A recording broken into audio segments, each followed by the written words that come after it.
Hello friends, આજે આપણે બનાવે સંભારિયા કારેલા. એના માટે મેં શું કર્યું છે, 300 ગ્રામ કારેલા એના પીસીસ કરી કાઢ્યા અને એને 3 ટેબલસ્પૂન ઓઇલમાં 1 ગ્લાસ વોટર સાથે એને આવી રીતે ચડાવી દીધા.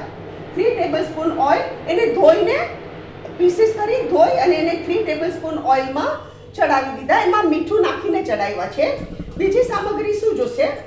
લાલ મરચું 1 અમારી નાની ચમચી, 1 હલ્દી પાવડર અમારી નાની ચમચી કાપીને, આમાં થોડું ધાણા જીરું વધારે આવશે. આ ધાણા જીરા પાવડર 1 ટેબલસ્પૂન જેટલું ધાણા જીરા પાવડર, 3 ટેબલસ્પૂન શુગર. હવે આપણે એને બરાબર મિક્સ કરીએ. આ છે સંભારિયા કારેલા. આ એટલા ટેસ્ટી લાગે ને કે જેને કારેલા નહીં ભાવતા હોય ને એ બી ગેરંટી છે કે કારેલા ખાવા મળશે. એટલા ટેસ્ટી થાય છે આ કારેલા. આમાં કારેલાની કડવાશ બિલકુલ રહેતી નથી. આપણી સાકર ને બધું પીગળી ગયું. અહીંયા મેં નાની વાડકી ચણાનો લોટ લીધો છે, નાની વાડકી ચણાનો લોટ.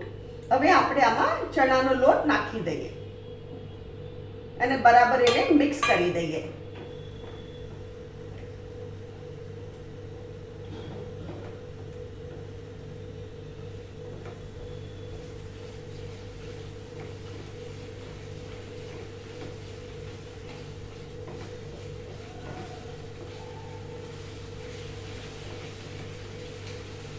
આને કહેવાય સંભારિયા કારેલા.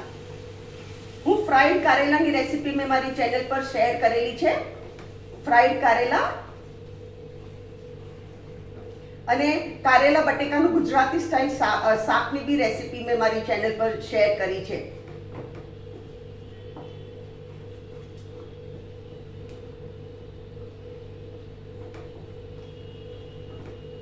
પાછો ગેસ ફાસ્ટ કરું છું જરા.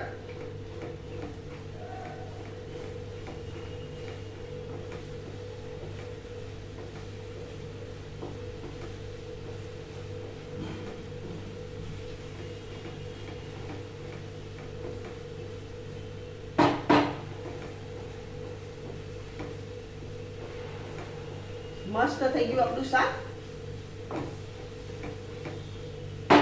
અહીંયા ગેસ બંધ કરું છું. ફ્રેન્ડ્સ, આ છે આપણું કારેલાનું સંભાર્યું શાક. અગર તમને મારી આ વિડીયો પસંદ આવે તો કમેન્ટમાં જરૂરથી લખો અને મારી ચેનલને જરૂરથી સબસ્ક્રાઇબ કરો.